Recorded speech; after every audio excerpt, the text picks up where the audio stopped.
मैं सब समझती हूँ बेटा, पर तुम दोनों ही ऐसे अड़ जाओगी तो कैसे चलेगा। नहीं माँ जी, मैं इनके साथ एक कमरे में नहीं रह सकती। क्या पता रात को मेरा गला दबाकर मुझे मार दिया तो। अच्छा, ऐसी हरकत तो तुझ जैसी जलनखोरी कर सकती है। माँ जी, मैं भी इसे बर्दाश्त नहीं कर सकती। अब आप ऐसा कीजिए, आप और बाबूजी अंदर हो जाइए, हम आंगन में सो जाएंगे।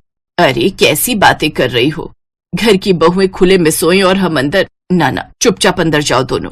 शांति ने अपनी दोनों बहुओं से ये बात गुस्से में कही तो दोनों को चुपचाप उस कोठरी में जाना पड़ा जहां उनकी सास ने उन्हें एक साथ सोने के लिए कहा था। असल में शांति के दो बेटे थे, अजय और विजय। दोनों ही शहर में काम करते थे और दोनों की पत्नियां गांव में अपने सास ससुर के साथ रहती थी। विभा जेठानी थी और जूही देवरानी, और दोनों ही एक दूसरे को एक आंख नहीं सुहाती थी। लेकिन फिलहाल एक ही कमरे में रहना इनकी मजबूरी थी, क्योंकि कुछ दिन पहले हुई तेज बारिश में इनका घर बुरी तरह ढह गया था, सिवाय उस एक छोटी सी कोठरी के जो काफी छोटी थी और फिलहाल वहीं पर पूरे घर का सामान भी रखा हुआ था। ये क्या कर रही हो भाभी? यहाँ तो मैं लेटने वाली थी। लेटने वाली थी? लेटी तो नहीं ना, मैंने अपना बिस्तर पहले बिछा लिया, तो अब मैं ही यहाँ सोऊंगी। तो फिर मैं कहाँ सोऊंगी? जा ऊपर टांट पर सो जाकर। विभा ने ये बात बस जूही को चिढ़ाने के लिए कही थी, लेकिन जूही इतने गुस्से में थी कि वाकई एक सीढ़ी लगाकर कमरे में ऊपर की ओर बनी स्लैब यानी कि टाट पर चढ़ गई और फिर अरे क्या कर रही है? वहां से गिरी ना तो एक भी हड्डी पसली नहीं बचेगी तेरी। हाँ, और आप यही तो चाहती हो, इसीलिए तो मुझे टाट पर चढ़ने के लिए कहा। तो लो, चढ़ गई मैं, अब खुश? जूही की बात सुनकर विभा ने अपना माथा पीट लिया और फिर बिना कुछ कहे जाकर सो गई। उधर जूही जोश में ऊपर चढ़ तो गई, लेकिन डर से उसकी हालत खराब थी। हे भगवान, कितनी तेज है मेरी जेठानी, खुद तो आराम से नीचे सो गई और मुझे यहाँ ऊपर टांग दिया। मैं भी पागल ही हूँ जो गुस्से में ऊपर आ गई। सच में अगर नींद में गलत करवट ले ली तो हड्डियों का चूरमा बन जाएगा मेरा। तो क्या करूं? अब अगर नीचे गई तो इन्हें मौका मिल जाएगा बातें सुनाने का। अब सोना तो यहीं पड़ेगा, लेकिन कुछ सोचना भी पड़ेगा। काफी देर दिमाग लगाने के बाद आखिरकार जूही को एक अच्छा आइडिया आ ही गया। उसने खुली टांड की तरफ एक कपड़ा बांध दिया और फिर बेफिक्र होकर सो गई। फिर अगले दिन, अरे जूही कहाँ गई? विभा, रात को वाकई तूने ठिकाने तो नहीं लगा दिया उसे? अरे नहीं माँ जी, वो देखिए वहां टांड पर आराम से सो रही है। हैं? ये पागल है क्या? टांड पर जाकर क्यों सोई? जूही, अरे ओ जूही, गिर जाएगी वहां से, चल नीचे आ जल्दी। अरे नहीं माँ जी, मुझे तो बहुत बढ़िया नींद आई यहाँ पर। मैंने तो सोच लिया अब से मैं यहीं सोया करूंगी। अरे पर रहने दीजिए ना माँ जी, अच्छा ही है, यहाँ नीचे मैं भी चैन से सो पाऊंगी। अरे पर जब अजय विजय घर आएंगे तब विजय कैसे सोएगा इसके साथ इतनी सी टांड पर? उसकी चिंता आप मत कीजिए माँ जी, मैंने कल रात को इसका हल सोच लिया था। बस आप मुझे थोड़ा सा टाइम दीजिए और फिर देखिए मैं कैसे इस एक कमरे को 2 कमरों में बदलती हूँ। जूही की बात किसी के पल्ले नहीं पड़ी, लेकिन वो जानती थी कि उसे क्या करना है। वो सीढ़ी से नीचे उतरी और फिर सीधे जंगल की ओर गई। वहां से कई सारी मजबूत लकड़ियां और मुलायम घास लेकर आई और फिर मोटी रस्सी से उसी टांड के सहारे हवा में ही एक बढ़िया बिस्तर तैयार कर लिया, जिसमें कम से कम 2 लोग आराम से सो सकते थे। और फिर ये तो बढ़िया जुगाड़ कर लिया तूने बहू। चलो अच्छा है, अब तुम दोनों बिना लड़े एक दूसरे के साथ एक ही कमरे में रह सकोगी। एक कमरे में गुजारा करना फिलहाल विभा और जूही की मजबूरी थी, लेकिन वो लड़े बिना रह जाएं, इसके आसार तो कम ही थे। आहा, इतनी मेहनत करके इतना बढ़िया बिस्तर बनाऊं मैं और उस पर सोओगी आप? वाह भाभी, फौरन मेरे बिस्तर से नीचे उतरो, वरना। मुझे भी कोई शौक नहीं है तेरे बिस्तर पर लेटने का। मैं तो बस देख रही थी कि ये मजबूत है भी कि नहीं, पता चले रात को तू और देवर जी हमारे सिर पर आ गिरो। चिंता मत कीजिए, ऐसा कुछ नहीं होगा। ये बिस्तर मैंने तैयार किया है, इतनी आसानी से नहीं टूटेगा, कोई चाहे कितनी भी कोशिश क्यों ना कर ले। जेठानी और देवरानी में सुलह की उम्मीद ना के बराबर थी। दूसरी तरफ इन दोनों के पति भी काम से छुट्टी लेकर कुछ दिनों के लिए घर आने वाले थे। और फिर माँ, कुछ पैसों का इंतजाम तो हो गया, पर पूरा घर बनवाने लायक अब भी नहीं है। कोई बात नहीं बेटा, यहाँ सब इंतजाम हो गया है। सब इंतजाम हो गया मतलब क्या? कहीं से पैसे? नहीं, पैसों का इंतजाम तो नहीं हुआ, पर लेटने बैठने का इंतजाम हो गया है। मैं और तेरे बाबूजी यहाँ आंगन में आराम से हैं और दोनों बहुएं अपनी कोठरी में। क्या एक ही कमरे में दोनों? कोठरी अब तक सही सलामत कैसे है माँ?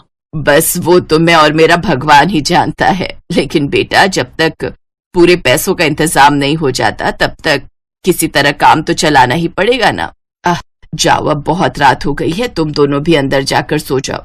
अंदर? क्यों हमें उस अखाड़े में भेज रही हो माँ? जहां पहले से ही 2 पहलवान भिड़े बैठे हैं। हम यही आंगन में सो जाएंगे, वैसे भी अंदर जगह नहीं होगी हमारे लिए। वो कोठरी है ही कितनी बड़ी।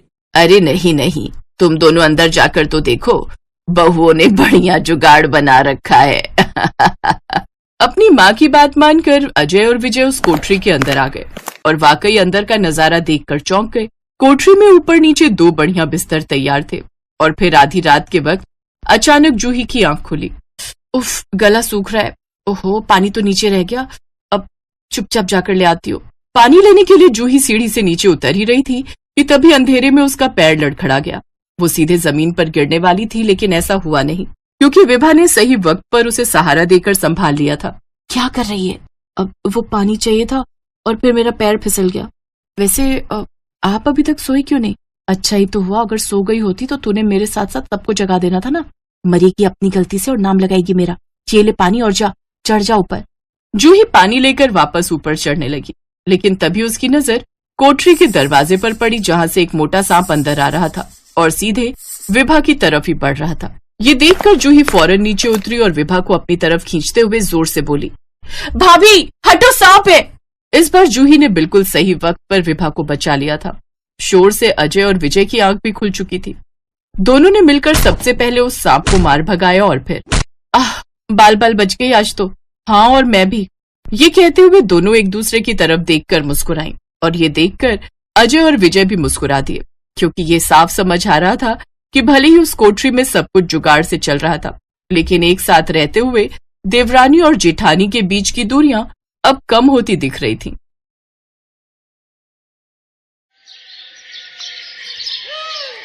दिल्ली शहर में रहने वाली ऐश्वर्या दिखने में बेहद खूबसूरत थी। अपने माता पिता धर्मेंद्र और हेमा की वो इकलौती बेटी थी, जिस वजह से वो उनकी बेहद लाडली थी। ग्रेजुएशन पूरी होने के बाद उसके माता पिता उसकी शादी के लिए लड़का ढूंढने लगे। मेरी बेटी अब जवान हो गई है, अब उससे शादी करके दूसरे घर जाना होगा, लेकिन मेरा तो ये सोच सोच कर ही बुरा हाल हो रहा है कि उसके जाने के बाद उसके बिना हम कैसे रहेंगे जी। इसी बात की चिंता तो मुझे भी खाई जा रही है हेमा। धर्मेंद्र चौहान का दिल्ली शहर में अपना 2 मंजिला मकान था, जिसमें ग्राउंड फ्लोर पर वो खुद रहा करते थे और ऊपर की मंजिल बिल्कुल खाली थी। एक दिन संडे वाले दिन किसी अजनबी ने दरवाजे की घंटी बजाई। रुको माँ, मैं दरवाजा खोलती हूँ। ऐश्वर्या ने जैसे ही दरवाजा खोला तो सामने एक बहुत ही हैंडसम लड़का खड़ा हुआ था, जिसका नाम था अखिल। जी, मुझे पता चला है कि आप अपने घर का ऊपर वाला फ्लोर किराए पर देना चाहते हैं। आप यहीं रुकिए, मैं पापा को बुलाकर लाती हूँ। हाँ, क्या बात है, बताओ। अंकल, वो एक्चुअली मैं अपने पेरेंट्स के साथ 2 दिन पहले ही इस शहर में आया हूँ। मेरी यहाँ नई नई जॉब लगी है, तो मुझे आपका घर किराए पर चाहिए था। लेकिन बेटा, मुझे अपना घर किराए पर देने में कोई इंटरेस्ट नहीं है। अरे दे दीजिए ना, देखो तो बेचारा कितना मासूम लगता है। और वैसे भी कल को जब ऐश्वर्या ब्याह करके चली जाएगी, तब हम इस घर में अकेले ही रह जाएंगे, तो कम से कम और कोई होगा तो मन तो लगा रहेगा ना। आंटी जी, आपने बिल्कुल ठीक कहा। जब आपकी बेटी शादी करके चली जाएगी तो मैं आपका मन अच्छे से लगा कर रखूंगा, आपको बिल्कुल भी बोर नहीं होने दूंगा। अरे वाह बेटा, तुम तो बहुत अच्छी बातें करते हो और जल्दी घुल मिल भी जाते हो।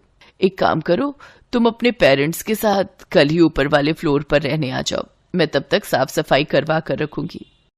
अरे नहीं आंटी जी, आपको परेशान होने की बिल्कुल भी जरूरत नहीं है, मैं खुद ही आकर सारी साफ सफाई कर लूंगा।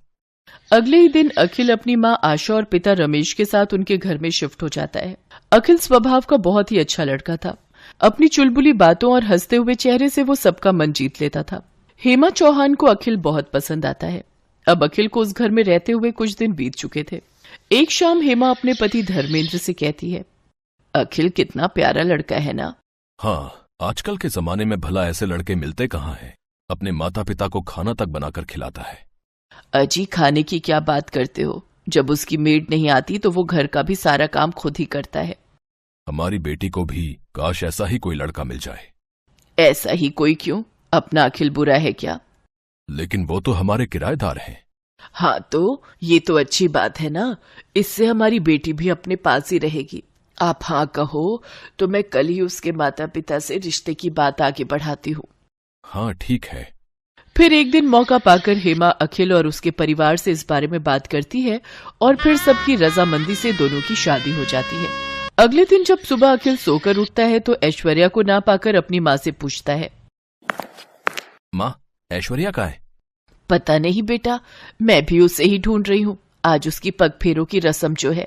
लेकिन ऐश्वर्या तो बड़े मजे से अपने पेरेंट्स के पास जाकर चाय पी रही थी। ऐश्वर्या, तुम वहां क्या कर रही हो? चाय पी रही हूँ। मुझे अपने इस कप में ही चाय पीना पसंद है और बाथरूम भी मैं सिर्फ अपना ही यूज करती हूँ। ऊपर का वो रूम मुझे पसंद नहीं। अरे बहू, आज तुम्हारी पग फेरों की रस्म थी, लेकिन तुम तो अकेले ही मायके पहुंच गई। चलो कोई नहीं, अब मैं अखिल को नीचे भेजती हूँ तुम्हें लेने के लिए। क्या सासू माँ, आप भी आ तो रही हूं मैं। इसके बाद आशा उसे पहली रसोई बनाने के लिए कहती है, लेकिन 5 मिनट के अंदर ही ऐश्वर्या हलवा लेकर पहुंच जाती है। अरे वाह, हमारी बहू तो बहुत तेज है। 5 मिनट भी नहीं हुए इसे गए हुए और हलवा बना कर ले आई। नहीं पापा जी, ये तो नीचे मम्मी ने बनाया था तो मैं ऊपर ले आई। बहू, अब वो तुम्हारा मायका है और ये तुम्हारा ससुराल। हाँ तो क्या फर्क पड़ता है। अच्छा वो सब छोड़िए और ये बताइए कि आप इस महीने का किराया कब दे रहे हैं। पापा ने कहा था आपसे पूछ लूं। लेकिन बहू, अब तो हम रिश्तेदार हैं, क्या अभी भी तुम्हारे पापा हमसे किराया लेंगे? हाँ पापा जी, मेरे पापा ना हिसाब के एकदम पक्के हैं। अगर आप नहीं दोगे तो वो मुझसे मांग लेंगे, क्योंकि अब मैं इस घर की बहू जो हूं। ऐसे ही एक रोज जब ऐश्वर्या और निखिल अकेले में बैठकर बातें कर रहे होते हैं तो ऐश्वर्या की माँ उसे आवाज देकर नीचे बुला लेती है। ऐश्वर्या बेटी, कहाँ हो तुम? जल्दी से नीचे आ जाओ। कहाँ जा रही हो? अब ये तुम्हारा ससुराल है। मैंने तुमसे कहा था ना कि मुझे नींद अपने कमरे में ही आती है। इतना कहकर वो वहां से चली गई। अगले दिन अखिल घर का राशन लेने जा रहा था तो हेमा ने भी उसे अपनी लिस्ट पकड़ा दी। अरे दामाद जी, जरा ये मेरा भी राशन लेते आना। ठीक है आंटी, मेरा मतलब है सासू माँ। ऊपर वाले फ्लोर पर खड़े रमेश और आशा ये सब देख रहे थे। हे राम, ये ऊपर ससुराल और नीचे मायके में न जाने और क्या क्या दिन देखना पड़ेगा। ऐसे ही कुछ दिन बीत जाते हैं और ऐश्वर्या प्रेग्नेंट हो जाती है। घर में सभी ये जानकर बहुत खुश थे। देखते ही देखते उसे 7 महीने पूरे हो जाते हैं। उफ, यहाँ ऊपर वाले फ्लोर पर तो कितनी गर्मी है। एसी तक नहीं है यहाँ। मुझे ना इस प्रेगनेंसी में ये गर्मी बर्दाश्त नहीं हो रही, इसलिए अब मैं कुछ महीने अपने मायके, मेरा मतलब है नीचे ही रहूंगी, और जब बच्चा पूरे 3 महीने का हो जाएगा तभी ससुराल मतलब ऊपर आऊंगी। लेकिन ऐश्वर्या, ये बात ठीक नहीं है। कोई बात नहीं बेटा, जाने दे बहू को। ऐसी हालत में इसे परेशान न कर। और ये 4 सीढ़ी नीचे तो जा रही है, जब तेरा दिल करे मिलाया कर इससे। नहीं मम्मी जी, ये बात ठीक नहीं। अखिल 10 दिन में एक बार मिलने आ सकते हैं। अरे आखिरकार वो मेरा मायका है ना। अखिल जी का रोज रोज वहां आना अच्छी बात नहीं। ठीक है बहू, जैसा तुम्हें ठीक लगे। काफी सोच विचार के बाद अखिल एक दिन धर्मेंद्र से मिलने नीचे जाता है। अरे आओ दामाद जी, आज मैं आपका दामाद नहीं बल्कि किराएदार बनकर आया हूँ। पापा, हम ये घर खाली करना चाहते हैं। तभी ऐश्वर्या और हेमा भी वहां आ जाती हैं। लेकिन क्यों अखिल, ये मेरा मायका भी तो है। इसलिए तो खाली करना चाहता हूँ क्योंकि ऊपर ससुराल और नीचे मायके ने मुझे मेरी ही बीवी बच्चों से दूर रहने पर मजबूर कर दिया है। और हाँ, कल ही हम यहाँ से शिफ्ट हो रहे हैं अपने नए घर में, तो परसों मैं अपनी बीवी को लेने आऊंगा एक दामाद बनकर।